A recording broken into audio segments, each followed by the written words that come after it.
A very warm welcome to each and everyone on my YouTube channel named Learn with Akansha. Here I Akansha and I'm going to teach you the very important concept of CPSC Board Class 9 subject economics and the chapter that is named as the story of village Palampur. CBSE के बच्चों ने इस name को बहुत सुना होगा, the story of village Palampur.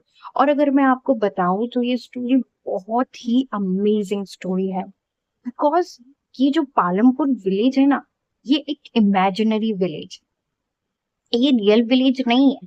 आपको भी यही बताया गया होगा कि पालमपुर की स्टोरी के साथ हम ये देखते हैं कि एक विलेज और उसके अंदर रहने वाले लोग अपनी इकोनॉमी, अपनी अर्निंग, अपना रहन सहन किस तरीके से करते हैं।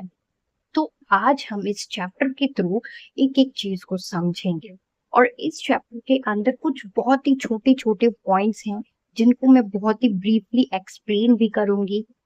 So let's begin this video without wasting any time. The story of village Palampur. Okay. So first of all, we will understand कि ये पालमपुर है क्या। देखिए, introduction of Palampur.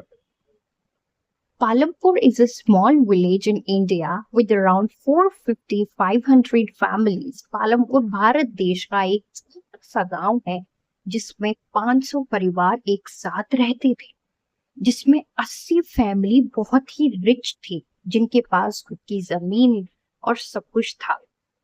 अब आप समझ गए होंगे कि जहाँ 500 फैमिली एक साथ रह रही हैं, वहां पर खाना पीना, बच्चों की पढ़ाई लिखाई, ट्रांसपोर्टेशन सब कुछ होगा। आगे बढ़ते हैं। Most families in the village depend on farming.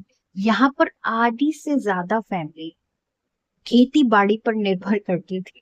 खेती बाड़ी मीन्स फार्मिंग पर निर्भर करती थी।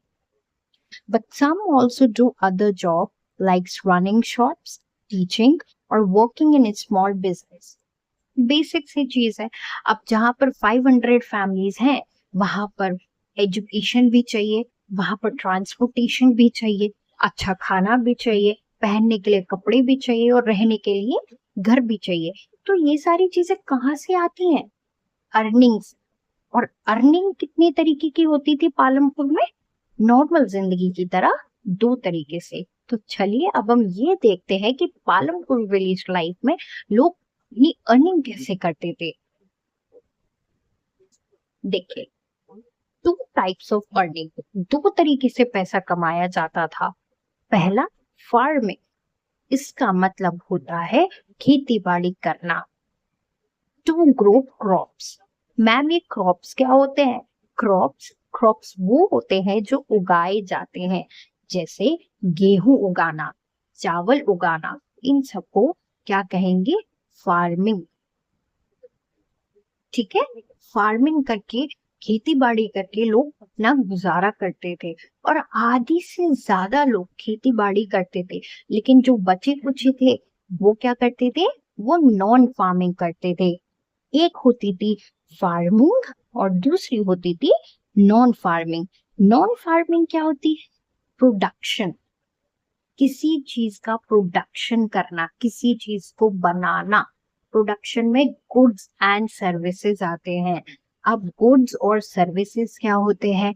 गुड्स फिजिकल थिंग्स होते हैं, those things we can touch, see, for example books, pen, food etcetera. ये हमारी गुड्स होती हैं। अगर आपको ब्रीफ नॉलेज चाहिए गुड्स और सर्विसेज की, तो मैं अपनी नेक्स्ट वीडियो में पूरा इसको एक्सप्लेन करूंगी। और सर्विसेज क्या होती हैं? जो हम दूसरों के लिए करते हैं, जैसे टीचर पढ़ाती है, डॉक्टर पेशेंट्स को देखता है, ड्राइवर गाड़ी चलाता है, टेलर कपड़े सिलता है। तो ये क्या है? ये सर्विसेज है। प्रोडक्शन क्या है? पेन बनाना, ठीक है, बुक्स बनाना एक्सेट्रा, ये सारी चीजें प्रोडक्शन है। फार्मिंग, खेती बाड़ी करना भी एक तरीके का प्रोडक्शन है, क्योंकि उसमें आप क्या करते हैं? क्रॉप्स उगाते हैं। चलिए अब इसको आगे बढ़ाते हैं। Farming in Palampur. आपको समझ आया कि फार्मिंग क्या होती है? The main activity in Palampur is farming. Farmer grew two types of crops. यहाँ दो तरीके की क्रॉप्स उगाई जाती थी.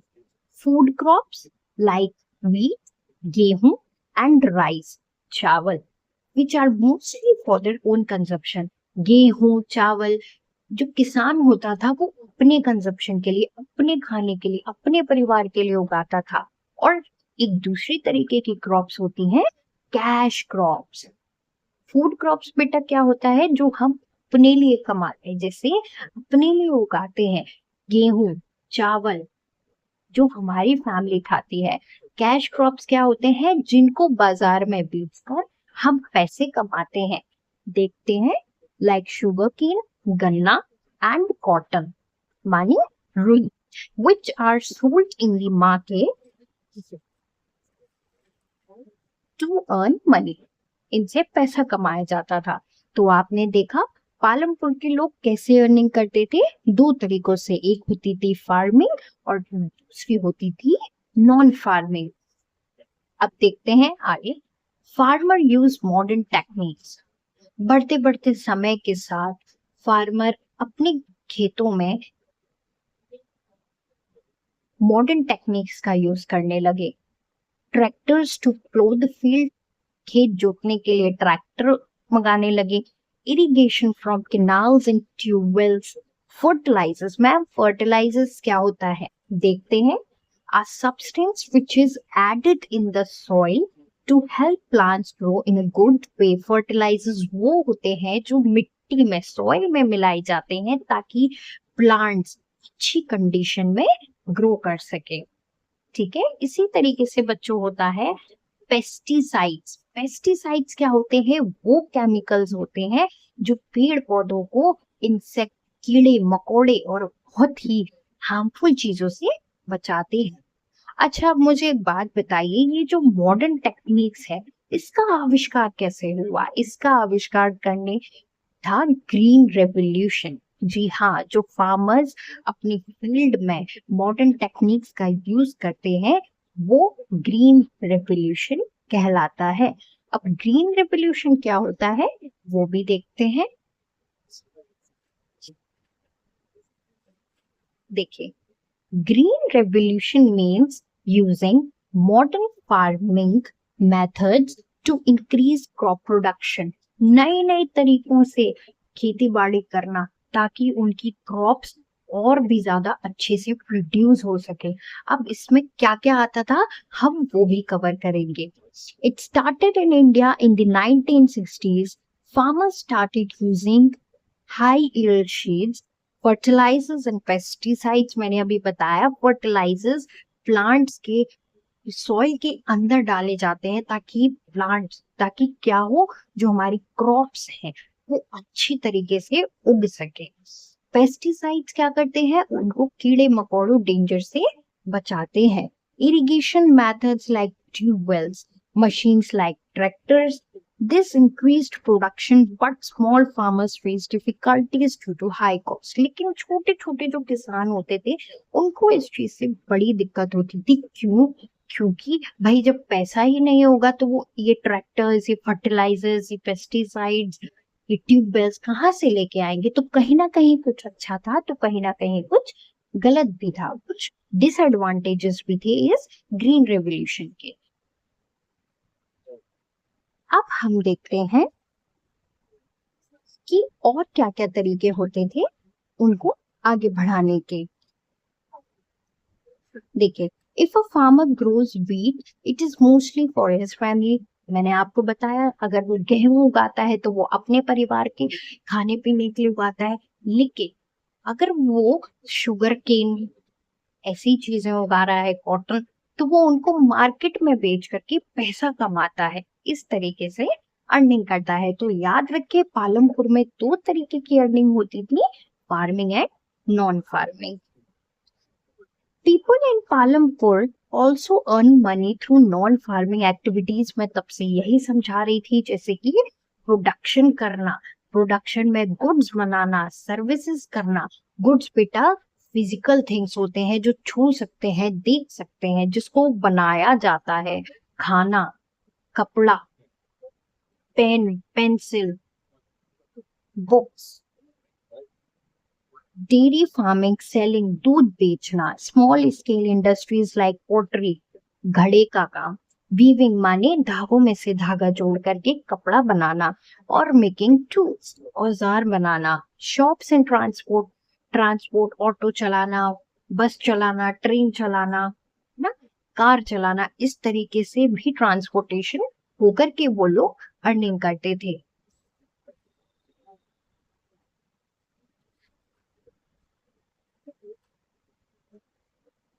A family may own a cow, sell milk, and an extra income.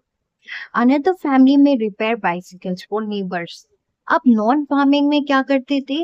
Non farming में वो लोग दुकानों पे बैठते थे, ट्रांसपोर्टेशन चलाते थे, सर्विसेज करते थे, जैसे दूध बेचना। अब एक फार्मर है, वो दूध बेचता है, एक फैमिली दूध। And the next topic is farmer income and jobs. Income का मतलब होता है पैसा कमाना। फार्मर्स किस तरीके से पैसे कमाते थे? Farmers earn money by selling crops, milk और अदर गुड्स। दूध बेचना, वो जो क्रॉप्स उगाते हैं उनको बेचना, ठीक है। गुड्स, गुड्स आता है प्रोडक्शन में। अब इसके एग्जांपल्स देखते हैं, लाइक लैंड साइज, खेत का एरिया, जितना बड़ा खेत होगा उतनी ज्यादा क्रॉप्स उगेंगी। सॉइल क्वालिटी, सॉइल की क्वालिटी कैसी है। इरिगेशन, नंबर ऑफ वर्कर्स, अगर ज्यादा वर्कर्स होंगे तो क्या होगा? क्रॉप ज्यादा उगेगी, है ना। काम करना, प्रोडक्शन करना बहुत जल्दी हो पाएगा, कम लोगों में प्रोडक्शन कम होगा। फैक्टर्स ऑफ प्रोडक्शन, प्रोडक्शन मतलब गुड्स एंड सर्विसेज, गुड्स बनाना, फिजिकल थिंग्स बनाना। अब हम पढ़ेंगे प्रोडक्शन के factors. Land, the farm itself, labour, वहां के लोग जो काम कर रहे हैं। व्हाट इज कैपिटल बच्चों? कैपिटल वो होता है जो प्रोडक्शन के प्रोसेस में आपकी हेल्प करता है, पैसा। लेबर, मशीन, टूल्स, ये जो सारी चीजें होती हैं ये किस में आती हैं? कैपिटल में आती हैं। तो अब हम क्या देखते हैं, एक टॉपिक और है इसमें। तो बस यही इसका एंड था। तो पालमपुर की स्टोरी के साथ हमने क्या सीखा कि यहाँ के लोग अपनी इकोनॉमी, अपनी growth, production, goods and services, farming किस तरीके से करते हैं।